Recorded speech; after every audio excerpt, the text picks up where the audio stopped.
Welcome to Turn Extension, a supplemental podcast for the Advanced Maneuvers YouTube channel.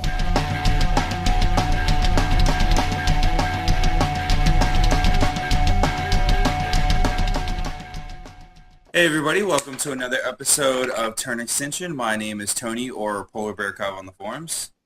Hey everybody, it's Kevin Dowdark on the forums. And this is Devin, Cutthroat Cure on the forums.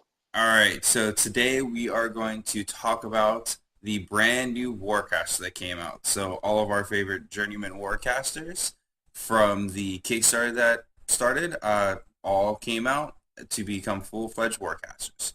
So kind of today, how we're going to do it is we're going to sit down and we're going to break down to 4 different parts. First, we're going to talk about the quality. Then we are going to talk about the concept. We'll go from there, the impact we think we're going to have on the faction as well as meta, and then finally our thoughts on rules. Or we'll go in some order like that. And I think the biggest thing to keep in mind is that we're not going to go into each of these casters. There's plenty of podcasts that are already out there who have gone into the new casters or who are going to do review on the casters. This is more just of our general feel of what do we think about this second round? This is the second opportunity for us to see new Mark III casters, and what do we think of them, and what direction do we think that the company is going with these casters? Not to mention, this gives us a good idea to see that every character and person that has been in a world that we've been growing with is actually becoming something. We've always had the idea that a Warcaster changes a little bit, but this is the first iteration where we actually see what was once a solo character is now actually like moving up through the ranks, and I think that's super impressive. Yeah, it's almost like a grounds up type design. Like every caster we've had in the beginning has just been poof, and a siege appears. But this is the first time where we see somebody who was at one point in time, if you ever read like Rites of Passage or something like that, they're just this grunt or this street urchin or something like that becomes this full-fledged. I almost feel like there's a little bit more personal attachment to it because you can sort of relate to their beginning existence. Right, yeah. So you can kind of see that, and then you can see where they've gone. And honestly, it's one of these things where I'm impressed that they became full-fledged Warcasters 2 years after they started. I definitely thought it was going to be a little bit longer, which just makes me excited. I think it's really nice that we've seen this. Well, I mean, you were the first of all of us to actually get a hold of these new casters. What did you think about, like, did you like the model? Did you like the concepts of it? So, yeah, first, let's do we want to go in the concept first then, or I guess we kind of did already talk about that. So I'll just talk about quality a little bit. So when I opened up the model, I was extremely impressed with how detailed it was. And if you guys ever get a chance, like Kevin said, I was able to get my model on the Saturday after I ordered it. So literally Gen Con was started on Thursday. I got mine the following Saturday, and all I did was pay for priority shipping and only buy that one model. So I don't know if that led to anything at all. But you do realize that as soon as you let us all know that you had it, that you were about to get lynched by the rest of the cast. Oh yeah, I know. I know some people were upset. I posted on the Signar forums as well, and that was the exact same thing that I got. Some person said that I only got my model because I paid twice what the actual model costs, which I am not made of money, sir. So that did not happen. No. Just so that everybody knows, the reason that Polar Bear Cub got his model first before all of the rest of us is because he has a secret backdoor entrance to the business that is Privateer Press, and basically he just went and got it himself. He's like, screw it. He hopped on a plane. He flew to Seattle. He picked up his box. He flew back, and then he did an unboxing for us. Yeah. I was doing the unboxing on the plane. That or he just hacked into the server through his backdoor mod capabilities into the shipping documents and sent it himself. Exactly. My all power with my the mod eyes.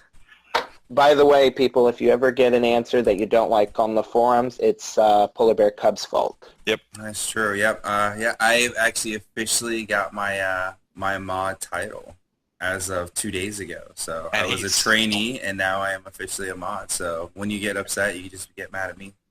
Yep, he's slamming the banhammer down on anybody who speaks poorly about Signar. All right. So let's go back on topic just a little bit. So quality. So overall, I think the quality for at least with Jake's was very, very nice. It was a lot of detail. I liked the features of her face. I did a dry fitting, and dry fitting the model looked like it went together pretty well. So do you see a trend in their modeling? Because you've had the opportunity of looking at Jake's and then comparing it to the fact that you also had the opportunity to build Beth Maddox. Do you see a trending within PP models where they seem to be a little bit more socket A goes into into tab B or something like that? Or? So that was a concept I think they've been doing for a while. Once they started with the plastics, I think they've always been trying to push that. This is the first time I've seen them actually do it with the metals, because Jake's did come out as a as all plastic, which not very good at the time. Still not necessarily super excited about the quality of Maddox, but with Jake's, yeah, it was really cool to see that as fact that they had made that into like a really socket base. I mean, because normally putting on the sheaths of a sword, it's a tedious little thing. Every time in the past, there's always been that tiny little bump, and that never stays on. But this was a true socketed system, which was really nice. I think my only gripe really with the model was the fact that her second gun sheath, the holster for the gun, that was separate, which was weird. It just didn't. It felt like that was unnecessary. Do you think that this is actually the first set of metal casters that we've seen since the release of Mark III? What were your thoughts on the actual metal casting? Because I mean, we saw the plastics, the new plastics that they had in the battle boxes, and you know, some people were happy with some of them, some people were unhappy with others. What were your overall thoughts on the metal quality of this first range of warcasters? You know, I think the metal quality was overall pretty good. It was really well detailed, which was one thing I really appreciate. I like when the model is detailed. I mean, I am by no means a good painter, but I do see this model getting a lot of painting love. I mean, at the very end, it's a beautiful looking model. I actually prefer, this is one of the few times where I prefer what the model looks like over the concept art. I haven't been too much of a fan of the concept art of Captain Jake's. I just don't like what they did with her face. But when I look at the model, I'm extremely happy about it. Well, we know that that Gaston has gotten a hold of Alara, and he's already put her together. And he seemed to be pretty happy with the way that she came out, both aesthetically and the way that she got put together. So it sounds like we're going to be dealing with some improvements on the metal casting. I guess only time will tell, but this is our first exposure to this. I mean, because they've been going through a lot of changes with, you know, the way they've been doing their molds and the fact that they're shifting over to new materials on some of their products. So they're definitely putting a lot of attention towards improving the quality of their models. They've still got room for improvement, I would love a world where everything was spun polystyrene instead of the stuff that they have now. But I think it's an improvement. It's a definitely improvement in the right direction, and I'm looking forward to the next few releases that come out. You also got some other stuff with Jake's, didn't you? Nope, actually I didn't. I only got Jake's, which I think is one of the reasons why I got my model so fast. Oh, see, because I wasn't sure if you automatically got that pin and stuff that came with it. Oh, yeah. So sorry. So I guess, yeah, inside it, I did get the pin. I'm pretty sure that is the pin for the Adept, not Adept, Magnus, I think is what they call it, which pretty much just states, it's like, hey, you have magic ability. There's 3 levels of magic ability within Signar. It's like, I think it's Magnus, then the second one is Adept, and then the third one, which is almost impossible to get, that we've only seen one caster get, is Prime. And Prime is obviously Haley. She's the only one that is quote-unquote a Prime level. I put a challenge out there. I want everybody, I want a fan to go out there and identify every single pin's sigil and where it exists in the the Imran lore, because I'm actually curious, because if that's the case, of that pin wasn't just some random sigil that they created for Jake's, that it's actually a position, I almost wonder if like Malakov's is like some sort of Grey Lord ranking or something like that, or something to that That's not fair, because now you put out that challenge. See, I already know. I want to answer first before everybody else if there's a prize involved. No, you All have right. to give the people time to participate and see Okay. if they can come up with it. You can be the person to double check. How about that? All right. Because I know I haven't looked at the book in a while, so there's a good hint.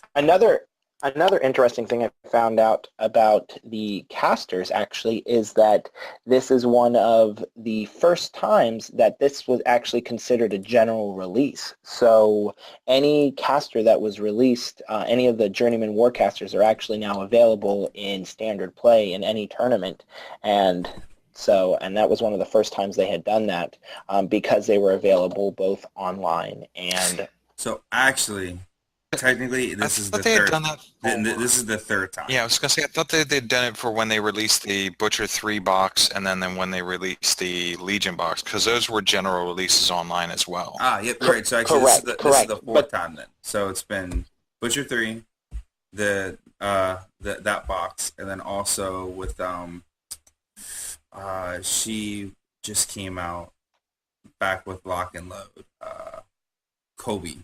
But I mean, this is the first time they've done like not a special edition box. It was just like an open range of casters, because you got to think the 10th anniversary was special edition, the 10th anniversary Hordes special edition, and then Colby, you only got her if you had the hotel. That is true. Yep, you're right. So this is the first general open release of a caster, and that's now completely available to play, that didn't specifically have like a few months of knowledge release date. No, that makes sense. Yep. So, which is really overall really nice. So, all right. Next, let's talk about the rules. What do we think about the rules of the models that have come out? I feel like, and this is my opinion, I feel like there are some real winners with this one. Like Tristan is freaking amazing. Yeah, I think Jake's has a lot of potential with her. I think Alara is freaking amazing. I think Malakov's a piece of crap. So can you talk a little bit about Malakov and why you think he's bad? Because I've gone back and forth. I've listened to some of the other podcasts. When I first saw him, I was really excited with what he did. I thought he had some really cool abilities. Didn't necessarily like the name of his feat, but it was cool because it was effectively, what's that one min-alphabet that they had where you hit them and they could walk away and not take 3 strikes, and it was really super annoying. Well, I will fully admit that my issue with the rules has a bit of a sting to it, because I had a huge issue with the model, and we can cover that later. But the feat clincher was the straw that broke the camel's back for me, because I have never been a fan of a feat where all of the feat is only a benefit to me based upon the reactions of an individual. When my opponent interacting with it. The trigger for the advance and all that is because my opponent chose to try and hit and damage one of my jacks in the battle group. It's mitigatable. Anybody who's ever dealt with Enliven back in Mark II knows how to deal with this feat. You throw 2 dudes behind the jack, you have another jack charge in, and then there's no way for it to go, because there's a triangle of interact. Basically, the 3 bases cause an impassable path. There's no way for you to move past those models, so you basically locked in. You immediately negate the benefit of the feat. So if you get some sort of speedy unit like Nis or something like that, you run 2 of them behind the jack, you charge jack in, all of a sudden now I don't get a feat, and you're going to just kill my jack. I'd like the steady. I like the feat has some play into it. I've never been a fan of feats that my opponent can mitigate or just potentially ignore, and I don't get any benefit from it until they do something to me. His spell list is okay, but I was infuriated that we lost Redline. I recognize that Redline was not, Malakov's Jr. was not the first to get Redline, but the impact of Redline in Khador was pretty strong. It's pretty big, like to the point where I'm still heavily using the junior in some of my lists because it throws a Jack with reach up to insane threat potential, and then something like Rune or something like that can come self-autonomous with his soul ability that Malikov doesn't necessarily become, Malikov Jr. doesn't become at risk. And then the fact that that was replaced with Escort was just kind of like a, like, cool, I've got Escort, I've still got a little bit of speed to it. The strength loss kind of sucks. So do you think that they made the feat a lot less because of his ability to access battle plan? Give him something that I've never seen. I mean, personally, I haven't seen on another caster. You have something that is, you know, you have his feat, you have his spells, and then he can legitimately hand out something every single turn completely free of charge. So it's been before. Irusk 1 has battle plans as well, which is why a lot of people keep referring to this new Malikov as basically the mini Irusk or junior Irusk, because you know, battle plans was available to him. The fact that he has battle plans is, in my opinion, the reason why his spell list is only 4 spells and not, you know, 5 or 6 or something like that, because the battle plan becomes a spell, if you will, available to him. I like some of the battle, like fighting dirty is kind of cool, especially with like eliminators or something like that, and the sheer fact that you can provide the sneak ability to like somebody like Outriders or somebody like that, because they already come with concealment by default, so Prowl auto triggers on them. It's cool. Here's the thing: when I say that I think he sucks, I guess I should trim it back to saying he's playable. Like he's worthwhile, and there's probably going to be people who love the fact that he is a pure toolbox caster. Me personally, I don't like it. I'm not a huge fan of, same reason why I'm frustrated with Kozlov. I'm not a fan of Khador casters who are like, I can do this and this and this and this and this, but I suck at all. You know, I have no focus. I have no direction to my list. It's pure toolbox caster, and the fact that he is old man stats killable, yeah, I've got Sucker, but infantry not exactly, you know, appearing in droves on the table anymore. I'm frustrated with it. Like, maybe I'll come around to it. Who knows? But right now, I'm frustrated with the caster. I'm really sorry to hear that, Kevin, because that sucks. Anytime you get a new caster and you're frustrated about seeing the caster on the table, that's never a good feeling. That just sucks. It would suck if this was Mark II and I had already learned all the casters and I already had everything down and I was looking for something to give me fuel to learn something new. I still have an entire Mark III faction to learn, so not having to pick up Malikov just means I can focus on something else. I'm okay with that. I mean, he may not fit your play style. I mean, let's be honest. Like, you know, not every caster fits to everybody's play style. So I think Malikov is definitely going to fit certain people. I've seen a lot of people talk about how much they enjoy him, but, you know, I don't think he's for everyone. Now, Tristan, on the other hand, I think should be played so much, and he is so good. Yep. No, I think Tristan is absolutely awesome. His one spell that allows you to heal 3 Hand of the Creator. Hand of the Creator is so freaking good. I just can't wait to see him with Bastions, because doesn't the Bastion Seneschal heal the Bastions, and now he can heal the Bastions? I just, ugh. Yeah, that's a lot of heal. It's definitely one of those where you're going to have to put that model down. That's the only way you're going to be able to do. And also because it's all models, so it includes Warjacks as well, correct? Or is it just Warrior models? All models. Yeah, so that's pretty goddamn good. Not to mention all the other stuff he does. He has what is that? What's that other one he has? Let me look it up real quick. He also has, what is it? Destiny. Oh, Manifest Destiny? Ugh. Yeah. Yeah, that's kind of dumb. Yeah. It's like, you're going to see him a lot. His rules are over the top. And I felt like with most of the casters, like, it's so funny. We've got full-term casters who've been around for a while, and I think that they just pale in comparison to this new batch, who have just basically been like, hey, we just got the ability to actually do this and, command our own force, and we are fucking awesome. Well, clearly it's because, they had some training and stuff like that, and they've been on the battlefield for the past 2 years. But, the reality is I think that a lot of these people, it's going to depend on how you want to play it, because all of their feats are focused around jacks. So I think all of them are going to be jack-heavy casts. If you prefer it, then you're great. Like, it's really good. Allison Jake's feat doesn't necessarily involve jacks per se, but her other spells, she has Escort and she has Positive Charge. Both of those scream Warjacks, because you have to have Warjacks for them. Escort plus 2 inches of movement, that's amazing. And if you're the spellcaster gains plus 2 armor if you're within 3 inches, so all of a sudden she jumps up to a 16/16. Positive Charge is just always a nice, great way for cracking armor.